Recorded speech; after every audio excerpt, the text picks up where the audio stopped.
Please don't let them find me. 106. Valentino. We arrived at the chapel shortly before noon. My brothers and their wives and fiancés, for fuck's sake, were all in the other cars. I rode with my future father-in-law. Neither one of us said anything the entire way. The entire time, I was seething inside. Every single one of them got the woman they wanted. But me, no. I'm the one who has to throw away my entire goddamn life. As we drove up to the chapel, I saw two of Vickery's goons out front, one tall, one short. They were smoking cigarettes, which they quickly threw on the ground and stomped out. Vickery got out of the SUV and walked over to them. Well. Nobody around, sir, the tall one answered. Well, the short one muttered, there was a chick inside. Vickery looked at him sharply. What? Some woman whose mother died last week, sir, the tall one said, giving his shorter partner some serious side-eye. She was saying prayers. Where is she? Vickery demanded. The tall one looked around at the open door to the chapel. She left, sir.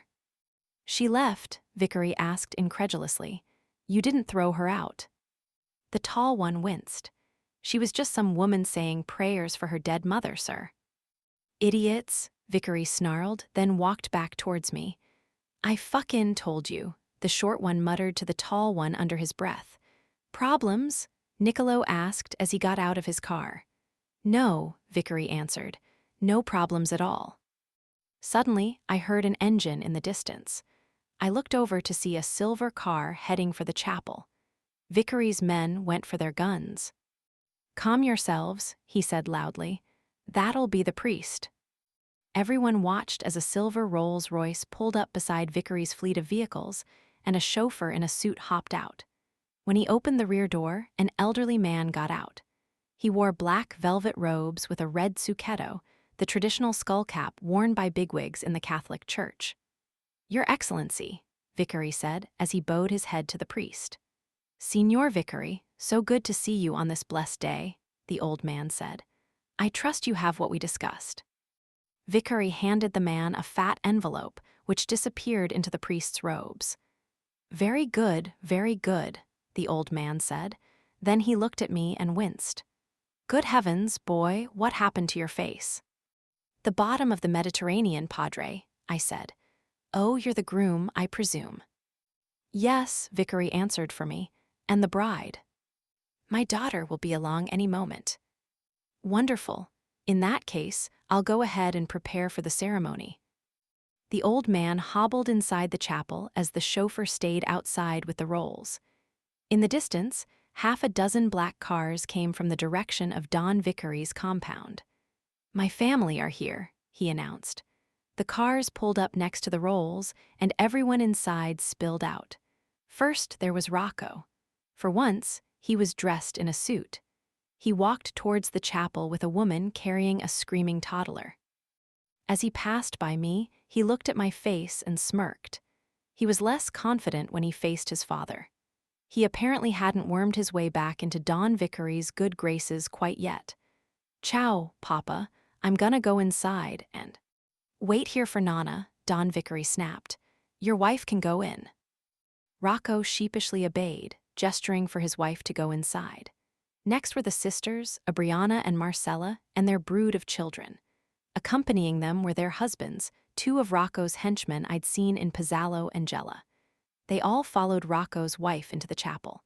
Then came the old lady, Don Vickery's grandmother and Isabella's great-grandmother.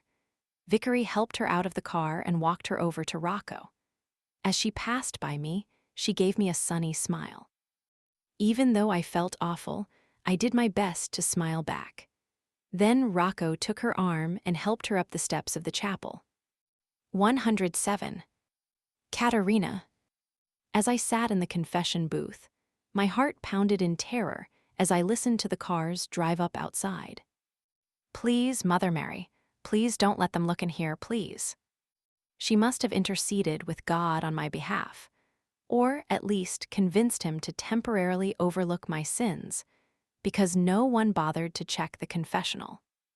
I listened to creaking footsteps pass by. An old man's voice muttered as he counted something. 8,000, 9,000 good, it's all there. He continued up the aisle. Moments later, more footsteps followed. There was a screaming baby, followed by couples scolding older children to be quiet. Eventually, I heard very slow footsteps and a man's impatient voice. Come on, Baisnana, hurry it up. I began to hyperventilate. What the hell am I doing here? What the hell was I thinking? Interrupting a Mafia wedding? This is insane. But I couldn't back out now. I definitely couldn't leave without being seen. In for a penny, in for a pound. And if Our Lady smiled on her wayward daughter, maybe Valentino could be mine once and for all. 108. Valentino. Ludovica emerged from the back seat of the last car. She did not look happy, and I knew exactly why. She and I were in the same boat. Neither of us was going to get to marry the woman we loved. Where is Isabella? I asked. Ludovica gestured towards the car, waiting for you to go inside. Why? She looked at me like I was stupid. Because you're not supposed to see the bride until she gets to the altar. Oh, right. The bride. Knowing that the next time I saw Isabella, she would become my wife. It made my stomach hurt. I tried to distract myself with chit-chat. You look nice, I told Ludovica.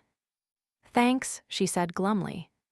She was dressed in a pale pink dress, looking all the world like a bridesmaid. Which is when I realized that's exactly what she was. Wait, are you the maid of honor? I asked, shocked. Duh, she said in irritation. But I don't have a best man. She glanced past me at my brothers. Looks like you have plenty of options. I turned to look at them. Dario. No, he was the Don. I couldn't ask him, it just wasn't done. Niccolo. Fuck no. Adriano or Roberto would have been a good choice. But in the end, I knew who it had to be. Hey, Massimo, I called out, would you be my best man? You're asking me now. Yes or no, asshole? He grinned, it'd be my honor, where are the rings? I froze. I had no idea.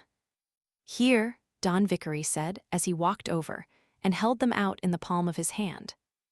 Massimo struggled to pick them up with his giant fingers. How did you know my ring size? I asked Vickery. I didn't. My daughters will fit. You can get yours resized later, he said dismissively. Massimo looked at me like Jesus.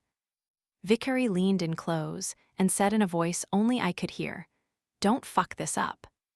I won't, I snarled. He glared at me, then turned to the crowd and spoke loudly. The rest of you can take your places. I'll escort my daughter inside once you're settled. Everyone filed inside the church, Dario and Alessandra, Adriano and Bianca, Lucia, Roberto and Mailing, Lars and Rachel and Niccolo. Not to mention a dozen of Don Vickery's foot soldiers. As Massimo began to limp inside with his cane, I paused at the doorway and thought of Kat. Of everything we'd done in the chapel yesterday. And what she'd said right before she walked out. I've always been your dirty little secret. The servant girl you fucked in the pantry. The one you wouldn't admit to your family you were sleeping with. The one you didn't want to marry. I must have been staring off into space, because Massimo turned and looked back at me. You ready? He asked gently. I took a long moment to answer. No, I finally muttered. But let's fucking get it over with. 109. The walk down the aisle was the longest of my entire life. Like I was heading to my own execution. But still, I took my place at the altar with Massimo. The priest was there, so was Ludovica. I knew she was miserable inside, but she had a good poker face. I looked out at the pews. My brothers, Lars, and their wives and fiancés were sitting on my side of the aisle, while Don Vickery's grandmother, his sons and daughters and their families, and his foot soldiers sat on the other. There wasn't any music. No organ or piano, not even a recording. It was just as well. I was miserable, Ludovica was miserable, and I was pretty sure Isabella wasn't that happy either. Then I heard floorboards creaking. Don Vickery was at the end of the aisle, walking arm in arm with Isabella. She wore an old-fashioned but pretty white dress and a veil that covered her face. In her hand was a bouquet of wildflowers. I was pretty sure Ludovica had picked them. The last gift she could give the woman she loved. Before she married someone else. I couldn't give Kat a gift. Unless you counted her freedom from me.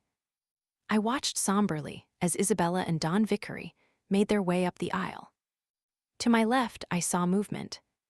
Niccolo was pointing at his face and forcing a toothy grin. I got the message. Smile. I sent him a message of my own with my eyes. Fuck off, asshole. Then I turned back to Isabella and Don Vickery. Everything in me felt heavy and depressed. The woman in the white dress should have been Kat. Today should have been our wedding. And the only reason it was because I'd fucked it all up. 110. Katerina. I sat in the confessional holding my breath. I heard footsteps coming down the aisle. I knew it was the bride and her father. And my heart broke. I wanted to cry, but I had to stay quiet, so I forced back my tears. All I could think was, that should be me. That should be me marrying him today. Not a woman who doesn't even love him. 111. Valentino. Don Vickery helped Isabella up the stairs, then took his place on the front pew next to his grandmother. I noticed that Isabella lingered for a moment, her face towards Ludovica. And Ludovica pressed her lips together as tears filled her eyes. I know how you feel, I thought. Then Isabella turned to me and pulled back her veil. She looked very pretty. She wore only minimal makeup and her hair was done. She smiled haltingly at me like, I'm sorry. I managed to give her a half smile back. It's not your fault. Then the priest began to speak. In the name of the Father and of the Son and of the Holy Spirit. Everyone in the pews responded, Amen. And that's when my life started to slip away right in front of my eyes. 112. Katerina. The priest started to speak. At that point, my heart wasn't just breaking. It felt like it might explode from fear. This is it. This is the moment to do it.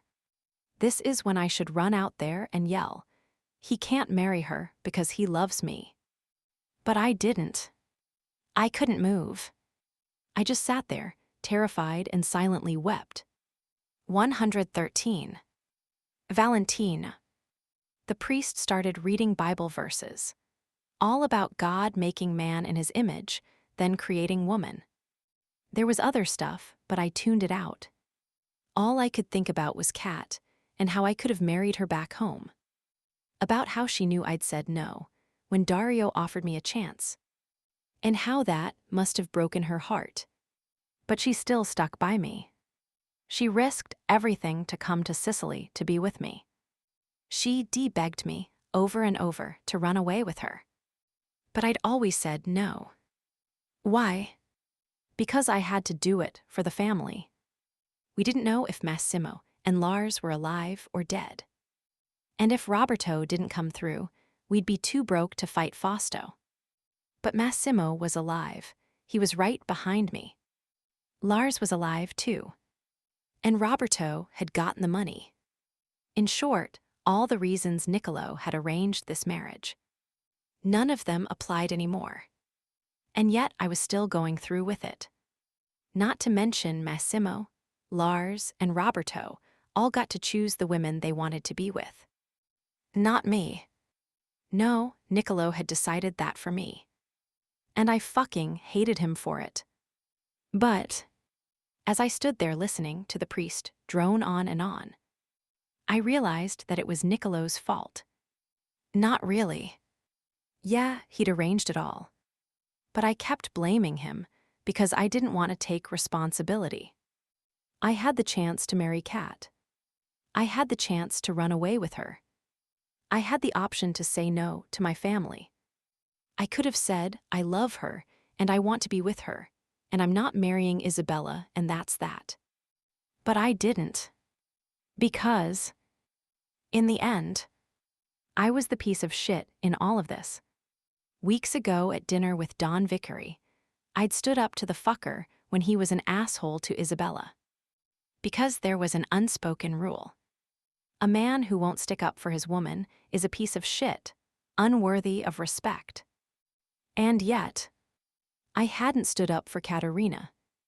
I hadn't stood up for the woman I loved. I hadn't even admitted to myself that I loved her until it was too late. But I'd known. I'd always known. It was just like Kat had said. I'd always treated her like a dirty little secret. Like a side chick instead of the woman I loved. Because I was fucking stupid. Because I wanted my freedom. Because I didn't want to be tied down. But it all came down to one thing. I'd acted like a boy. Not a man.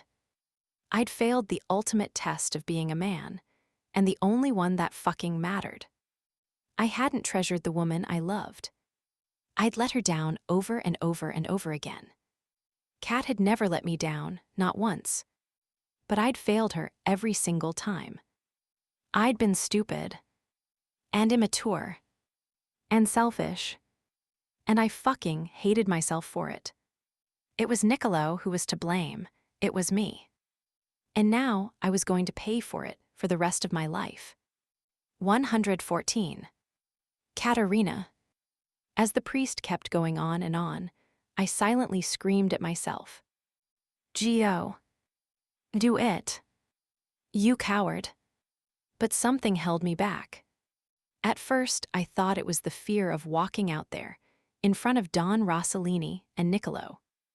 Not to mention a lot of other scary Mafia people. I wondered if I was afraid of dying. But that wasn't it. I knew that if it came down to it, I would die for Valentino. And I'd do it happily, as long as he held me in his arms as I slipped away, and the last thing I got to see was the love in his eyes. Then I wondered if it was because I was ashamed. Of making a scene. Of being the other woman. Of crashing in somewhere I obviously wasn't wanted. But that wasn't it either. I would have done anything to be with him. I would have borne any insult, been shamed within an inch of my life. If he would just love me in the end. That's when I finally realized what I was afraid of. That he didn't love me. That if I went out there and made a grand gesture, he'd ask me coldly, "Why are you here? You're not wanted. It's over. Go away." He'd chosen his family over me. He'd chosen a woman he didn't even love over me. I'd tried, I'd begged, I pleaded with him to love me. But all of his actions showed he didn't. And that was what I couldn't face. I couldn't go out there with my heart exposed and have him say, "You're embarrassing me. I don't want you here. Leave." When he first told me about the arranged marriage and left for Sicily, it nearly killed me. And when I walked out of the chapel yesterday, that had almost finished the job. I couldn't stand in front of him and play the fool again. I loved him, but it was obvious he didn't love me back. Not enough anyway. And so I stayed there in the confessional booth, weeping for the love I'd lost. The man I'd never get to marry. And the fact that he'd never really loved me at all. 115. Valentino. It was standing there, lost in a sea of self-hatred, when suddenly everything got very quiet. I glanced at Isabella. She was staring at me in fright. Behind her, Ludovica's eyes were wide as saucers. I looked at the priest. He had his eyes fixed on me, expectantly like I was supposed to say something. I could feel the tension in the chapel. Not just from the priest and Isabella, but everybody in the audience. Dario. Niccolo. Don Vickery. Shit. Sorry, I muttered. Could you say that again? The priest looked annoyed. I said, have you, Valentino Rossellini, come here to enter into marriage with Isabella Vickery, without coercion, freely and wholeheartedly? I stared at him, but all I could think of was Cat. The entire world was silent. There was nothing I could say. Except, no. The silence was broken by gasps and angry murmurs. I turned towards everyone out in the pews. Dario. Niccolo. Don Vickery. Because it was time. Time to face the music. Time to finally be a man. I'm sorry, I said, but I can't do this. 116. Katerina. The priest's words were like an arrow through my heart. Have you, Valentino Rossellini, come here to enter into marriage with Isabella Vickery, without coercion, freely and wholeheartedly? And then, silence. I stared in shock. Valentino wasn't saying anything. 5 seconds went by, and then suddenly, I heard the voice of the man I loved. Sorry, could you say that again? The priest sounded pissed. I said, have you, Valentino Rossellini, come here to enter into marriage with Isabella Vickery, without coercion, freely and wholeheartedly? Then, more silence. I held my breath like I was trapped underwater. 5 seconds went by. 10. This isn't happening, is it? And then, the most beautiful word I had ever heard in my life. No. Suddenly, the entire chapel erupted. Over the noise, Valentino said something that gave me that most beautiful thing of all. Hope. I'm sorry, but I can't do this. 117. Valentina. I looked out at everyone in the audience. I saw the shock on the faces of Roberto, Lars, and their fiancés. The bewilderment on Adriano's. The did he just do that expression on Bianca's face. The holy shit, this is gonna be good look on Lucia's. And the tearful smile on Alessandra's. Niccolo was furious, nearly frothing at the mouth. That didn't scare me, though. What scared me was the cold, dispassionate frown Dario gave me, and the look of psychopathic rage on Don Vickery's face. But before anyone could start shouting, I spoke loudly to drown them all out. I'm in love with another woman. I have been for half a year now, but I was too stupid to admit it. Her name is Caterina Martinelli. She's the best woman I've ever met.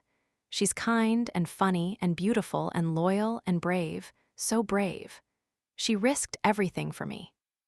But I was a coward. My brother Dario gave me a chance to marry her before I came to Sicily, and like a fool, I turned him down. She risked her life to follow me here. I've been seeing her over the last 2 weeks. But I was still a fool. I let her slip through my fingers. I can't do that again. Even if my family disowns me, even if I make mortal enemies today because of it, I can't lose her. I can't, I won't. I'm sorry for the pain I've caused. Isabella is a wonderful girl, and I'm sure. I turned back to look at Isabella, and my voice faltered. Her face was whiter than her wedding dress. Behind her, Ludovica looked like she might faint. Suddenly, I remembered what she'd told me 2 nights ago. All those suitors my father brought around. I said no because they were all like my father. They hated gay people. I knew that none of them would accept me and Ludovica. And if they found out after I was married, they would definitely kill her, and probably me, with my father's blessing. Shit. I hadn't just ruined Kat's life and my own. I might have fucked up Isabella's and Ludovica's lives, too. If Isabella was forced to marry somebody else, and the new guy found out about her and Ludovica and didn't like it. God damn it. I had to live with the consequences of my actions. But I couldn't make them suffer too. So I did something I didn't exactly think through. All I remembered was Isabella saying, "If I'm not a virgin, no Cosa Nostra asshole my father would approve of would ever want to marry me. And if you bilayed, he'd definitely force me to marry one of them. If I just fixed it so nobody would marry her." Problem solved. I turned back to Don Vickery and said, "I have a confession to make. In my anger and my feeling powerless in all this, I took it out on your daughter. 2 nights ago, I forced myself on her in the garden. Isabella's not a virgin anymore because I raped her." That's when all fucking hell broke loose. Like I said, I didn't exactly think it through. 118. Katerina. Everything turned around in a second. My tears of heartbreak turned to joy. Because Valentino really did love me. I'm in love with another woman. I have been for half a year now, but I was too stupid to admit it. Her name is Caterina Martinelli. I gasped out loud. He said it. D said my name aloud to his family and told them that he loved me. She's the best woman I've ever met. She's kind and funny and beautiful and loyal and brave, so brave. She risked everything for me, but I was a coward. I barely heard the rest. I was crying so hard. He loves me, and he's willing to risk everything for me. I was about to burst out of the confession booth when I heard something that froze my blood. Isabella's not a virgin anymore because I raped her. I recoiled in horror. What? No. That's impossible. I knew Valentino. He wasn't like that. He'd been a player, and he was an incurable flirt. But raping a woman? No. He was incapable of it. I believed that to the very core of my soul. He was lying. Why, I didn't know. But I immediately found out. 119. Valentine. As soon as I said I raped her, Don Vickery sprang to his feet and pulled his gun. He wasn't fast enough, though. Lars was already on his feet, his gun out and pointed at Vickery before the motherfucker could aim at me. "Stop!" Lars roared. From there, it was a chain reaction. Rocco, his brothers-in-law, and the foot soldiers were on their feet, reaching for their guns. At the same time, Dario, Adriano, Niccolo, and Roberto leapt up and pulled their pistols. And behind me, Massimo dropped his cane and pulled his. They all aimed at Vickery. And Rocco and the foot soldiers aimed at my family. While the 91-year-old woman stayed, seated, and looked around in bewilderment. Dario and Adriano shielded Alessandra and Bianca with their bodies. Roberto did the same with Mei Ling. But Rachel pulled a fucking Glock out of nowhere, stood shoulder to shoulder with Lars, and aimed at Don Vickery's head. All of Don Vickery's daughters ducked down and covered their children's heads as the babies and toddlers started screaming. And the priest? He was down on all fours, cowering behind the altar. The chapel was full of shouts and screams. Like hell, again, all my fucking fault. All of it. Don Vickery pointed his pistol at me and screamed in rage, "I'm going to fucking kill you." "You do, and I swear to God I'll send you to hell," Adriano shouted. "Let the women and children out," Lars roared. "Let them go," Dario shouted in agreement. That made Don Vickery pause. He kept his gun on me, but he looked down at his crying daughters and his screaming grandchildren. I doubted he felt any real love for them. But they were his, and nobody fucked with his property. Vickery glared at Dario. "Agreed. Let them go, and we settle this afterwards." "Agreed," Dario said. "G.O.," Vickery snapped. His daughters grabbed their children and ran out of the chapel as fast as they could. But none of the women on my brother's side moved. "You're not going to send your women out?" Vickery asked Dario. "Go," Dario whispered to Alessandra. "No," she said. He looked angry. "Alessandra, my place is here with you. You are carrying our child." I said no. "If she's staying, I'm staying," Bianca said. Mei Ling's only response was to hold on tighter to Roberto. "Rachel?" Lars asked. "Hell no," she replied coldly as she stared over the barrel of her gun. Behind me, Massimo yelled, "Lucia, get out." "Fuck no," she shouted back. "So be it," Vickery snarled. "Your brother has dishonored my daughter and thus me and my family. Not only has he broken his oath to marry her, but he raped her. You heard him, he confessed to it. He has insulted me personally, and my retribution for his actions will be—" "No," said a quiet voice behind me. It was Isabella. I looked over at her in surprise. She was shaking, her entire body was trembling. But she stepped forward and said in an even louder voice, "No." Don Vickery stared at her in shock and anger. "What did you just say to me?" "Valentino's lying," she said. "Oh shit. Is she gonna do what I think she's gonna do?" "Isabella," I whispered harshly. "Why would he lie?" Don Vickery snarled. "Because he's protecting me," Isabella said. "I'm gay, Papa. I'm in love with another woman, and he knows you'd kill me if you found out." There was deathly silence in the room. And then Don Vickery pointed his gun at his daughter. "WHO?" he shouted. Isabella stared him down. "No one, you." "Me," Ludovica said as she stepped forward and grabbed Isabella's hand. Isabella looked at her and burst into tears. "No," she pleaded. "Yes," Ludovica said, smiling at her through her tears. "Yes." Don Vickery was shaking with rage. "How long?" he demanded. Isabella squeezed Ludovica's hand, then looked at her father. "Since I was 18. He stared at her. "6 years, he whispered. Then his voice rose to a shout. "6 years you've defiled my house? 6 years you committed this infamia under my roof? I—" "Stop," another voice screamed. Everyone in the chapel looked over to Isabella's great-grandmother, who was struggling to her feet. "Stop," she repeated. "Put your guns away, I have something to say." Don Vickery stared at her. So did Rocco and the foot soldiers. "I said, put your guns away," she roared. "But Nana," he said, gesturing with his head towards Dario, "he'll kill us." She looked over at Dario. "Don Rossellini, do you give me your word that neither you nor any of your men, or women, will harm my son or any of his men until after I have had my say?" "I swear on the soul of my unborn child," Dario answered. The old lady looked at Vickery with steely eyes. "Put your guns away. Now." Don Vickery looked around helplessly. And then he slowly holstered his gun.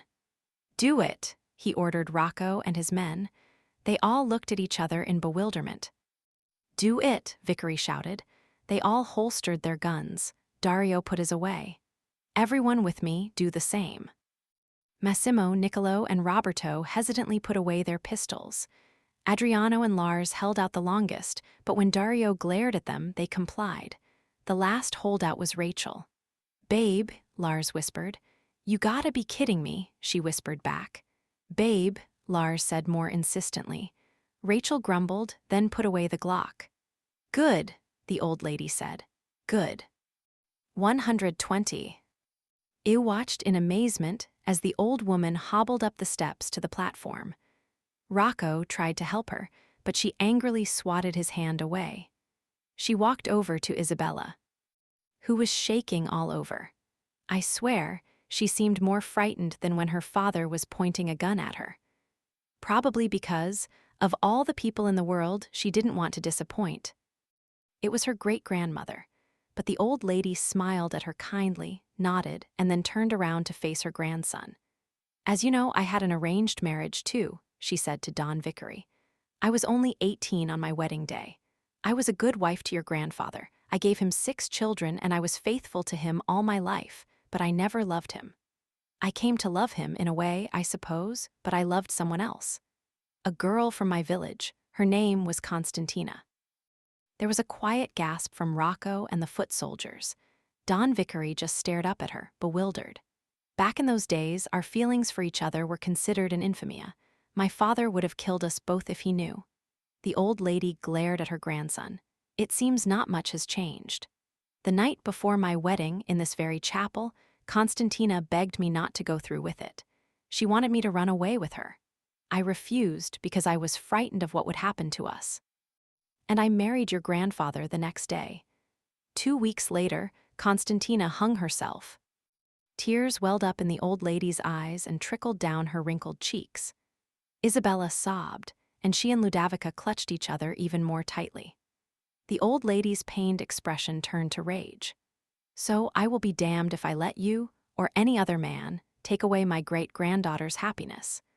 I have suffered enough for this family, and I will not let her, or the woman she loves, suffer the same fate as the girl who loved me and who I was too cowardly to save. At this, the old woman reached into her black sleeve and pulled out a stiletto blade, thin and wickedly sharp. I froze in shock, unsure of what she was going to do. When she raked the tip across the palm of her hand, opening up a deep cut. As blood poured down her fingers onto the floor of the chapel, she reached out and took Isabella's hand. "Sanger di mi sanger," she said loudly. Then she put her bloody hand on Ludovica's. "Sanger di mi sanger."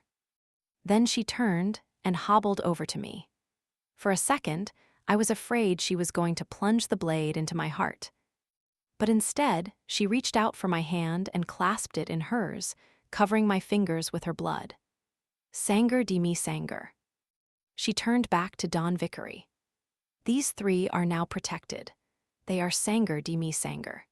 If any man here causes harm to them, it is an infamia, and when I die and stand before the Heavenly Father, I will petition him, the Son, the Virgin, and the saints to let that man burn for all eternity, even if I have to burn alongside him. I am an old woman, and I know I will die first, but God willing, I will lie in wait on the other side, and at the moment of that man's death, I will drag him to hell myself." She pointed at the doors. "Now, Gio, and do not harm anyone gathered here today, I have spoken." Don Vickery's men all looked at each other in shock. And then, one by one, they filed out of the chapel. Rocco looked at his father helplessly. And then he bowed his head and walked out. Only Don Vickery remained. He glared at his grandmother. Then turned to Isabella. "You may be protected by her blood, but from this day forth, you are no daughter of mine." Isabella trembled and cried, but she remained silent. Don Vickery turned to Dario. "Our agreement is ended. I may not be able to exact my vengeance on your brother, but know this, you and I are enemies from this day forth. I will oppose you at the council, and I hope your uncle kills you and every one of your brothers." Slowly. "Noted," Dario said in an ice-cold voice. Finally, Don Vickery turned back to me. All the hatred in hell blazed in his eyes. But he didn't say anything. I stared right back at him. Slowly raised my hand, calling his attention to his grandmother's blood. And then twiddled my fingers at him. Bye-bye. I really wanted to give him the finger. But I'd learned a tiny bit of restraint over the last 2 weeks. Vickery's face became even more hateful. He spat on the floor in front of me. But he stomped out of the chapel without another word. The old lady watched him go, then turned to Isabella. She reached up with her unbloodied hand and hugged her. "I love you, my child," she whispered. "Go and be happy." Isabella bawled as she hugged the old woman back. "I love you so much." The old lady patted her back gently, then turned to Ludovica. "Take care of her for me," she said quietly. Ludovica nodded, tears pouring down her face. "I will, I promise." The old lady smiled, then turned to me. She peered up at me seriously. And then she smiled and patted my cheek. "You a good man," she said softly. Then she hobbled down the steps. I tried to help her. But she waved me off. On her way down the aisle, she paused and bowed her head to Dario. And he bowed his head deeply to her. Then she left the chapel on her own, shutting the doors behind her. 121. It was over. Well, the threat from Don Vickery was over. The danger from my own family was just beginning. Before Niccolo or Dario could say anything, I turned to Isabella. "I'm sorry," I whispered. "I didn't mean to." "It's okay," she said, smiling through her tears. "I understand. Believe me, I understand." She looked at Ludovica, and the two of them embraced. I smiled sadly, then started down the steps as I wiped the old lady's blood off on my black tuxedo. "What the hell were you thinking?" Niccolo raged. I ignored him. Instead, I went and stood in front of Dario. He gave me a cold frown as I spoke. "Don Rossellini, I am truly sorry for the danger I've brought down on you and everyone here today. I understand if you want to disown me and banish me from the family for what I've done, but I have to go." Then I turned and rapidly began walking down the aisle. "Where the hell do you think you're going?" Niccolo yelled. "To find the woman I love and beg her to forgive me," I shouted back. I was almost to the doors of the chapel when I heard a creak behind me. Then the voice that I loved, the most beautiful voice in the world, called my name softly. "Valentino." 122. "Caterina." It was stunned beyond words. The drama that had just unfolded. Everybody nearly dying. And then the old lady saving her granddaughter like that. I was bawling. I had to cry into my sleeve so they wouldn't hear me. But then, when Valentino said, "To find the woman I love and beg her to forgive me," I lost it. I heard his footsteps rushing down the aisle. And that's when I finally came out of hiding. "Valentino," I said, smiling through my tears. When he turned to me, it was the most shocked I'd ever seen him. He stared at me in amazement for almost 3 seconds. I expected him to rush forward, take me in his arms, and kiss me. I didn't expect more than that. I would have forgiven everything just because of what he'd already said to his family.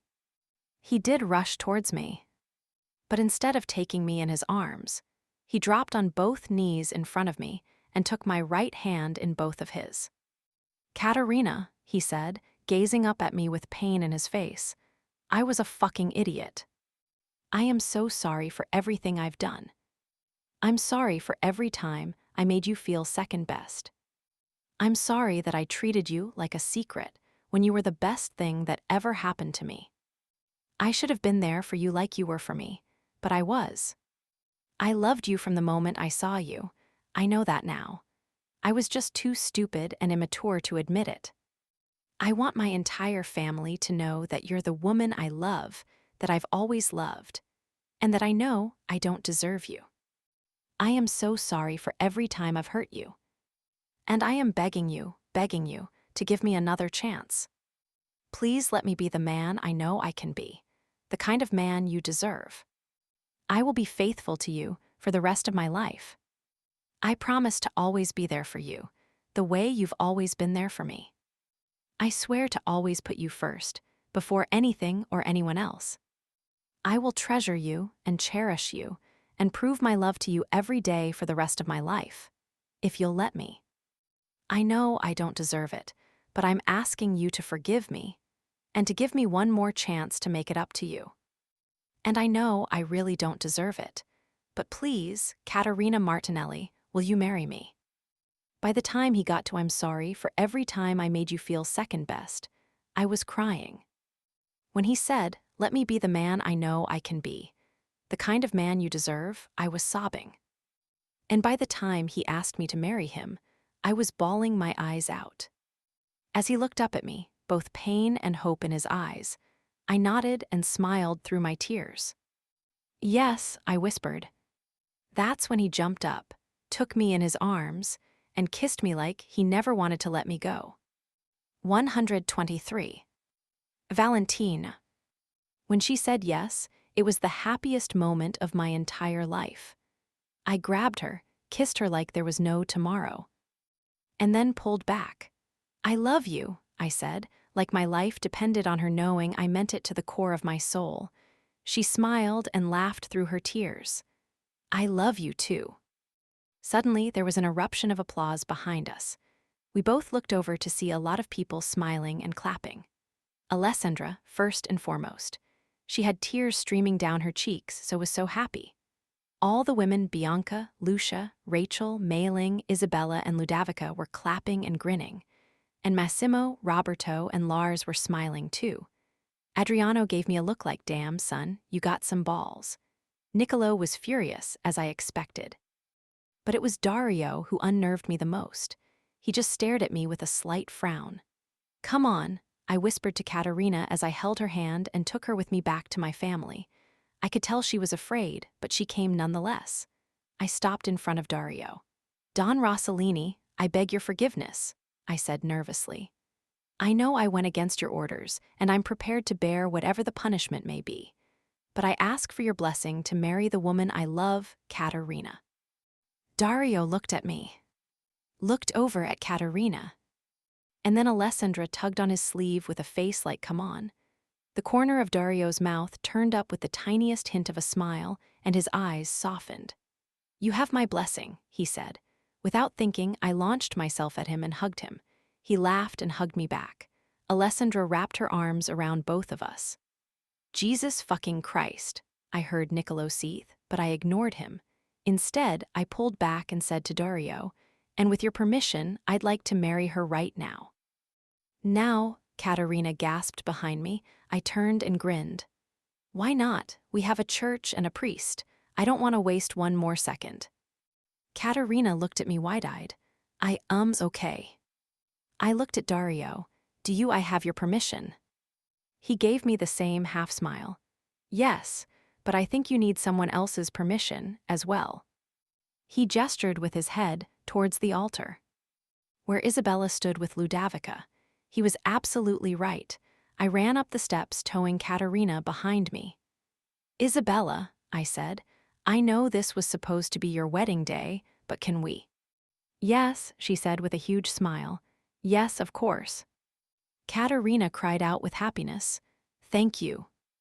Isabella laughed and hugged her, and so did Ludovica. Suddenly, another voice spoke up. "This is highly irregular." We all turned to see the priest, who had come out of hiding. He looked pissed. "I suppose it is," Dario said as he walked slowly towards the altar. "What would it take to make it happen?" "I was hired by Don Vicary," the priest said haughtily. "If I were to do this for you, I would risk his displeasure." Dario nodded as he reached into his pocket. "And as you know," the priest continued, "he is a proud and dangerous man." Dario pulled out a huge wad of bills and started counting them off. The priest trailed off as he stared at the money. Dario held out half his bankroll, around 10,000 euros, and raised his eyebrows. "Will that do?" "That will suffice," the priest muttered as he grabbed the bills and stuffed them into his robes. Dario pocketed what remained of his money. "All right, everyone," the priest announced, "please take your seats." Valentino," Massimo spoke up hesitantly. "Yeah." Would it be possible to?" "Spit it out," I said jokingly. Massimo looked bashful. "Could we make it a double wedding?" Out in the audience, Lucia squealed. "What?" "I mean, would you like that?" Massimo asked her. "Yes," she shouted back happily. "Would you be okay with it?" Massimo asked me apologetically, then looked deferentially towards Kat. "And if it's okay with the bride?" I looked at Kat. "Fine by me if it's cool with you." Kat laughed. "It would be wonderful." Lucia jumped out of the pews, ran up the steps, and got up on her tiptoes. Massimo leaned over and kissed her. "We're gonna have to have another wedding in Venice, though, 'cause my Nana will kill me if she doesn't get to watch me walk up the aisle," Lucia warned. "Maybe we should wait then," Massimo suggested. She'll get over it," Lucia said and grabbed his arm. "Let's do it." The priest, however, was not pleased. "This is highly irregular," he sniffed. Dario narrowed his eyes, then pulled out the rest of the bills and held them up. The priest grumbled, then took the bills and shoved them in his cassock. "Is there anyone else who wants to join the wedding party?" he asked sarcastically. Actually, Lars said. We all looked at him in surprise. Rachel stared at him too. Are you serious? We've waited 5 years, he said. I don't want to wait anymore. She stared at him some more. And then a grin slowly crept over her face. Okay, she agreed, then looked at me and Kat. If it's all right with you too. The more the merrier, Kat cried out. Alessandra was jumping up and down, she was so happy. Is there room for one more? Roberto asked. Everyone turned to him in shock, including Mei-ling. What? She whispered. Marry me, he said. Mei-ling tried to suppress a smile like there was some secret joke they shared. No, she whispered. Marry me, Roberto repeated. Nuo, she murmured with a coquettish smile. Marry me, he growled in a commanding voice I'd never heard him use before. Mei-ling's smile became an outright grin. All right, she agreed. I don't believe this, Niccolo said in astonishment. Are these women even Catholic? The priest asked angrily as he looked at Dario. Dario sighed in irritation. Adriano. Adriano came forward and held out another wad of bills, which quickly disappeared into the priest's robes. Fine, the priest grumbled. Lars and Rachel came up the steps, hand in hand, followed by Roberto and Mei-ling. All right, if that's all, the priest started. Valentino, Isabella asked hesitantly. I looked over at her and saw her holding hands with Ludovica. They both looked at me hopefully. I looked at Kat. Babe. Kat gave them the most beautiful smile and said, This was your day originally, so of course. Isabella and Ludovica both cried out in happiness and hugged Kat. I gotta admit, I was on cloud 9. And then the priest went and ruined it. Absolutely not, he snarled. We all looked at him. He gestured at Isabella and Ludovica in outrage. There, you know what they are. As a representative of the Catholic Church, I absolutely cannot marry them. Everybody stared at him in shock. Except Lucia. Let me get this straight, she said angrily. You came here to do a mafia wedding with a whole bunch of killers. Lucia, Massimo whispered. What? I killed a guy with a shotgun blast to the face, she yelled at the priest. Did you ask about that? No. And you knew all those assholes who walked out of here earlier were thieves and murderers. Did you care about that? No. But just because these 2 girls are gay, you're gonna refuse to marry them, but you're more than happy to take a bunch of Cosa Nostra blood money to marry everybody else. Man, I fucking loved this chick. She was going to be my favorite new sister-in-law, I could just tell it. After Alessandra, of course. Seeing as she got me and Kat back together, the priest sputtered. Homosexuality is an abomination in the eyes of the church, and I will not. He was interrupted by someone racking a Glock. Skick! The slide jacked back, followed by the clink of the ejected bullet hitting the floor. Dario stood there with his gun out. It was pointed at the floor, yeah, but it was out. All he'd done was eject 1 live round and put another in the chamber. But the sound it made was the point. If you take my money, Dario said coldly, then you do what I ask, and I'm asking you to marry everyone here. Everyone.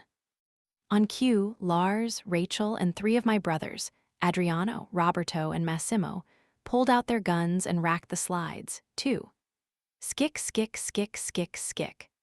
Followed by a cascade of bullets hitting the floor. Clink, clink, clink, clink, clink. Niccolo looked around.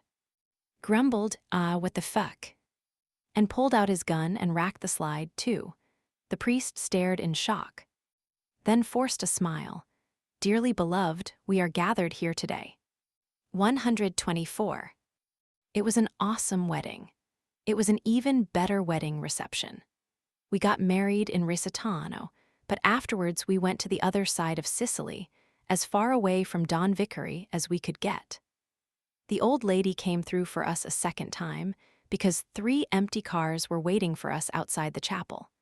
There was a piece of paper on the dash of 1 car, along with a handwritten note and a telephone number. Call after you leave Sicily.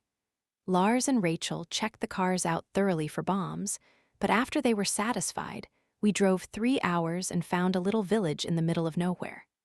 We sat outdoors around a stone table, feasted on food from the only restaurant in town, and drank glass after glass of champagne.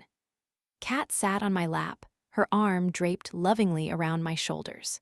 Everybody was happy. Except for Niccolo. He just sat back in his chair, frowning the entire time, a dark cloud over his head. After we finished lunch, Dario said diplomatically to Isabella, "I'm assuming your days in Sicily have probably come to an end." "Yes, but that's all right. Lou and I have lived our entire lives on one tiny patch of land. It's time to see other places." "Well, you're welcome to stay with us until you figure out where you're going," Alessandra offered. Dario looked at his wife in surprise. "Well," Alessandra asked, "isn't she?" "Yes," Dario said, recovering with a polite smile. "We would be delighted to have you." "That's very kind, thank you." "Oh, so now we're taking in strays," Niccolo grumbled. "And in the middle of a war." "Niccolo," Alessandra snapped. Nick just drained his glass of champagne and didn't say anything else. "Do you have funds to travel?" Roberto asked Isabella. "No, but I'm sure we'll figure something out." "Let's talk when we get back to Tuscany," Roberto said. "We can provide you with something to get you started." "So now we're giving money away after nearly going broke," Niccolo spat. "We're flush with cash at the moment," Roberto reprimanded him. "We can afford a wedding gift." "A wedding gift," Niccolo said sarcastically. "Wonderful, as if nearly getting killed wasn't enough." "Niccolo," Alessandra snapped. Dario looked annoyed with Nick too, but everybody else was downright uncomfortable. Kat squeezed my hand nervously. Lars and Rachel kept their eyes on their plates. Mailing held Roberto's hand in a show of support. And Massimo shot Nick a look like, "Can you please shut up?" Lucia, on the other hand, was highly entertained. She kept glancing back and forth like she was watching volleys at Wimbledon.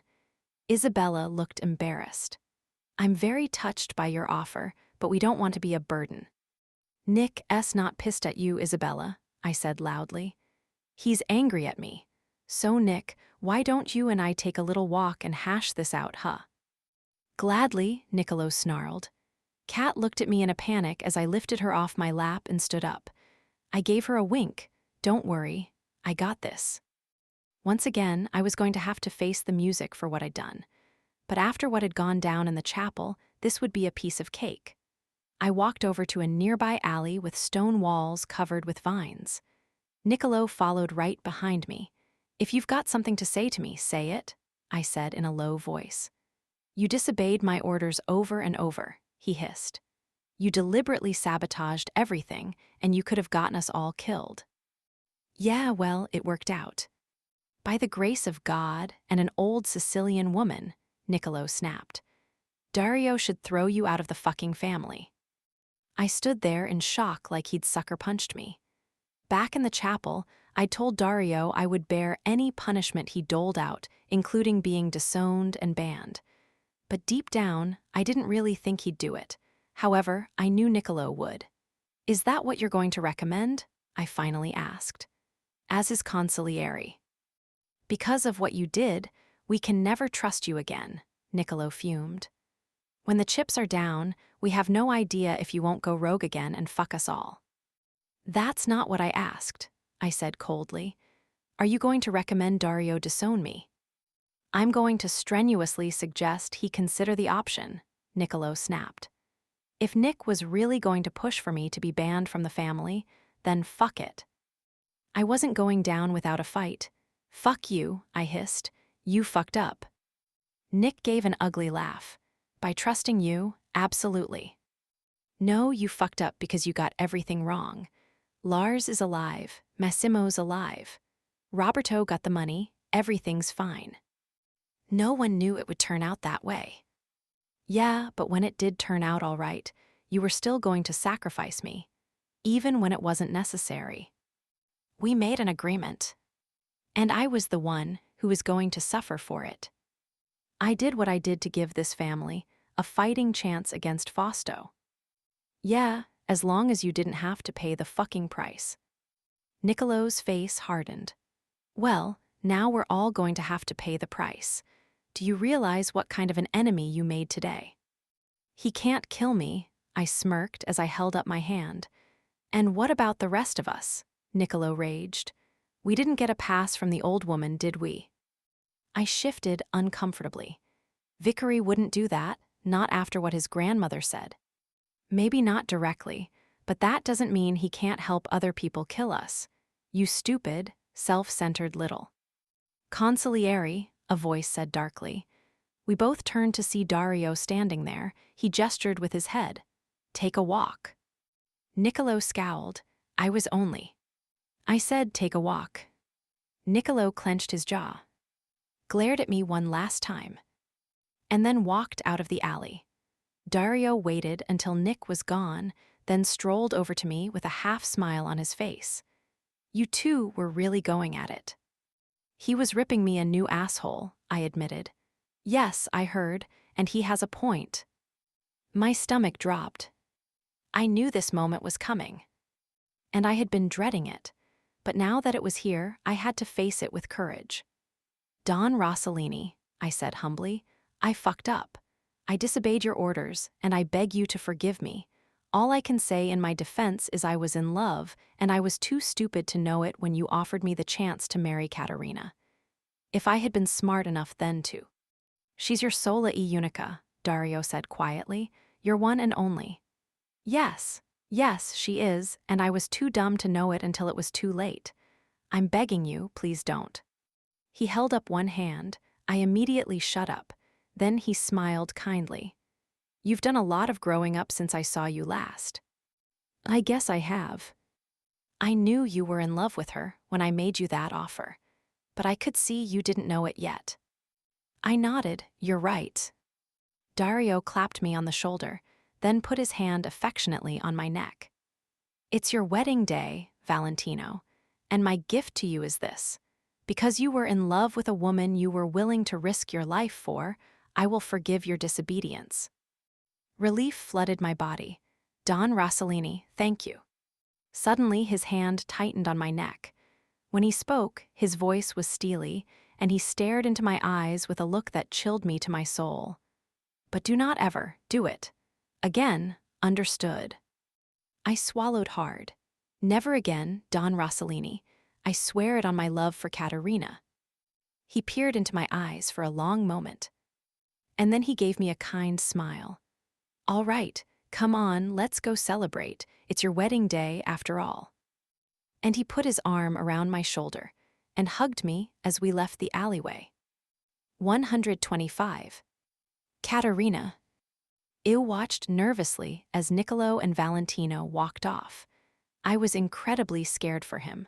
I tried not to be a busybody, but I kept glancing over at the alleyway. They kept their voices down, but from their body language, it looked like they were going to come to blows. Excuse me, Don Rossellini announced as he stood up, then strolled towards the alleyway. Alessandra gave me a reassuring look. It'll be all right, but my heart was racing. When Nicolo stormed out of the alleyway, I couldn't take it anymore. I hurried over to my new brother-in-law, the man who had always terrified me. He stopped short when he saw me coming towards him, and confusion replaced some of the anger on his face. Signor Rossellini, I pleaded, I know it's not my place. You don't have to call me Signor Rossellini anymore, he said with a darkly humorous smile. I'm your brother-in-law now. I swallowed, Nicolo. It felt very strange to call him that to his face, but I soldiered on. I know you're very angry at him, but it was my fault, I said. I was the one who followed him to Sicily. I was the one who. You weren't the only one involved, though, were you? Nicolo asked sardonically as he glanced over at the table. I followed his gaze to Alessandra, and my heart skipped a beat. He'd probably figured it out long ago, but still. Sir, Nicolo, I'm asking you to place the blame on me and me alone, I pleaded. It was my fault. Please don't punish anyone else for what I did. Nicolo looked down at me in silence. Then all the anger left his face, and he just looked sad. "I want to apologize to you," he said. I stared at him. What?" "The choices I made for the family," he said quietly. "At the time, I thought they were the best options we had, the only options. Maybe they were, maybe they were. But what I didn't intend was for you to get caught up in all this. If I could have prevented it, I would have, but I had no idea how deep your feelings for my brother actually were. I'm sorry I dragged you into this. More than that, I'm sorry I hurt you." I couldn't believe what I was hearing. I just stared at him in open-mouthed wonder. Niccolo smiled sadly. "I hope that one day in the future you can forgive me and that we can put this behind us." Tears sprang to my eyes and I smiled. Why not put it behind us now? Before he could say anything, I hugged him. He seemed shocked at first. But then he hugged me back. When I pulled away to look him in the face again, Niccolo said, "You know, in years past, I always thought my little brother had terrible taste in women." I flinched, unsure why he would say something so cruel. Especially now, after such a beautiful moment between us. Then he turned it all around. "But he showed absolutely exquisite taste when he chose his wife," Niccolo said with a gentle smile. I smiled, and my eyes filled up with tears. It was one of the nicest things anyone had ever said to me. "Will you have a glass of champagne with me?" I asked as I offered him my arm. "I think I could use several," he replied dryly. He took my arm and we walked back to the party. 126. The rest of the day was wonderful. The other couples regaled us with stories from the last 2 weeks. Lucia showed off a little plastic ring and told us the absolutely adorable story about how Massimo had proposed in a grocery store. Lars and Rachel talked about how they'd nearly killed each other before making up. And Roberto had one of the most surprising stories of all. "You threatened to blow up the head of the Tokyo Yakuza," Adriano asked in astonishment. "He called me a half-breed," Roberto said with a mild shrug. "So I told him, you're dealing with the Sicilian half now." The entire table erupted into laughter. "Didn't know you had it in you, bro," Adriano said approvingly. "Neither did he," Roberto replied. Best of all, Niccolo laughed along with everyone else. In fact, after our heart-to-heart, he seemed to actually enjoy himself. Most importantly, it seemed that he and Valentino had agreed to an unspoken truce. Niccolo didn't make any more snide remarks, and Valentino refrained from provoking him. Everything was happy and joyful. Later, talk turned to the future. "Everybody's married but you, Nick," Roberto said at one point. "When's your wedding going to be?" Niccolo glanced at Dario, then gave us all an enigmatic smile. "I'm working on it." We laughed and ate, and drank late into the evening. At some point, I got a chance to be alone with Alessandra. Thank you," I said as I hugged her. "You're more than welcome," she said as she held me close. "But all I did was help. You did the hard part." "But I couldn't have done it without you, not in a million years." "Well, you helped me when I needed someone. I'm just so glad that I could help you when you needed it." She beamed. "And we're sisters now." "I know. I always wanted a sister," she said, misty-eyed.